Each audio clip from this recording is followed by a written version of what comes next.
మేడారం మహాజాతర పరిసమాప్తమైంది. వనం వీడి జనంలోకి వచ్చిన దేవతలు తిరిగి వనప్రవేశం చేశారు. అమ్మలను దర్శించుకుని భక్తులు పారవస్యానికి లోనయ్యారు. చిరుజల్లులు పడుతుండగా అమ్మల వనప్రవేశం రమణీయంగా జరిగింది. ఆదివాసీ సంస్కృతి సంప్రదాయాల ప్రతీకగా నిలిచే మేడారం మహాజాతర ముగిసింది. వనం జనసందోహంగా మారగా భక్తి పారవస్యం పొంగిపొర్లింది. 4 రోజుల పాటు కోలాహలంగా జరిగిన జాతర పూర్తయింది. భక్తులతో పూజలందుకుని మొక్కులు స్వీకరించిన సమ్మక్క సారళమ్మలో తిరిగి వనప్రవేశం చేశారు.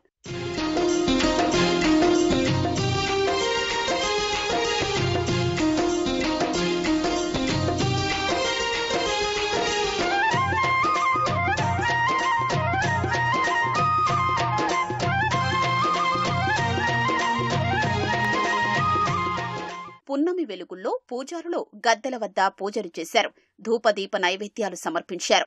డప్పు డోలు వాద్యాలు మారుమోగుతుండగా విద్యుత్ దీపాల్ని నిలిపేశారు. ఆ తర్వాత పూజారులు అమ్మల వనప్రవేశ కార్యక్రమం నిర్వహించారు. సమ్మక్కను చిలుకల గుట్ట మీద ఉన్న వెదురు వనానికి, సారళమ్మను కన్నెపల్లికి, పగిడిద్దరాజును పూనుగొండ్ల గ్రామానికి, గోవిందరాజుని కన్నాయి గ్రామానికి తీసుకెళ్లారు.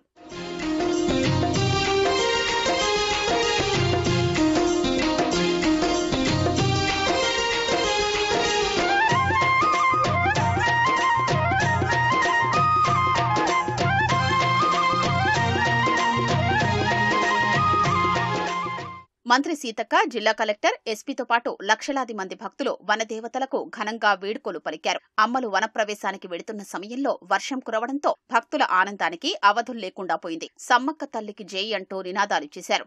అమ్మల వనప్రవేశాన్ని వీక్షించిన భక్తులు బరువెక్కిన హృదయాలతో ఇంటిబాట పట్టారు.